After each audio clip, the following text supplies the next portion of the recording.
Azərbaycan Prezidentinin imzaladığı sərəncamla ünvanlı sosial yardım alan ailələrə birdəfəlik 200 manat yardımın ödənilməsi nəzərdə tutulub. Dünya Azərbaycanın Həmrəylik Günü münasibətilə ödəniləcək yardımlar hazırda ünvanlı sosial yardım alan bütün ailələrə şamil ediləcək. Bu o deməkdir ki, 76 mindən artıq ailəyə məhz 200 manat birdəfəlik yardımın verilməsi həyata keçiriləcək. Söhbət 335 mindən artıq ailə üzvünə şamil edilməsindən gedir. Bu baxımdan təbii ki, yardımlar ailələrə ödəniləcək. 76 min ailə məhz bu yardımlardan faydalanmaq imkanına malik olacaq. Əvvəla yardımlar ünvanlı sosial yardım alan, hazırda aktiv ünvanlı sosial yardım proqramının üzvü olan ailələrə ödənilir. Yəni hər hansı bir ailə ünvanlı sosial yardım alırsa, o 200 manatlıq bir dəfəlik yardımı almaq hüququna malik olacaq. Yardımların verilməsi proaktivdir, yəni vəsait ünvanlı sosial yardım alan və ailələrin kartlarına ödəniləcək və praktik olaraq ünvanlı sosial yardım alan ailələrlə bağlı məlumatlar elektrondur və hər bir ailə ünvanlı sosial yardımı kart vasitəsilə əldə edir və kart vasitəsilə əldə etdiyinə görə yardımlar mövcud kartlara ödəniləcək.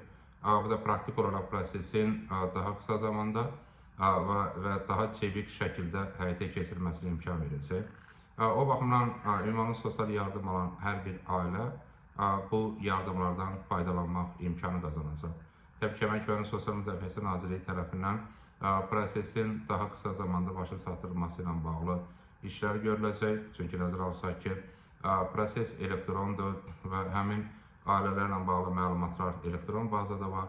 Bu baxımdan əvvəlki yardımlarda olduğu kimi məhz Nazirlik, eləcə də Dövlət Sosial Müdafiə Fondu tərəfindən proses çevik, şəffaf və qısa zamanda başa çatdırılacaq. O da imkan verəcək ki, ünvanlı sosial yardım alan ailələr məhz bu yardımlardan daha qısa zamanda faydalana bilsinlər. Təbii ki, sərəncamda məqsəd bütövlükdə həmin ailələrin sosial təminatına dəstək olmaqdan ibarətdir. Nəzərə alsaq ki, 2025-ci ildə bu istiqamətdə sosial paket həyata keçirildi və son addım bir daha təsdiq edir ki, Azərbaycanda xüsusən də həssas qrupların, qayğı ehtiyacı olan vətəndaşlarımızın, ailələrimizin sosial təminatın daha da yaxşılaşdırılması diqqət mərkəzindədir və proses davamlı olaraq gedəcək və xüsusən nəzərə alsaq ki, 2026-cı ildə də ünvanlı sosial yardım proqramının məbləğinin ehtiyac meyarının artması səbəbindən yüksələcəyi gözlənilir. Bu xüsusən də yeni ünvanlı sosial yardım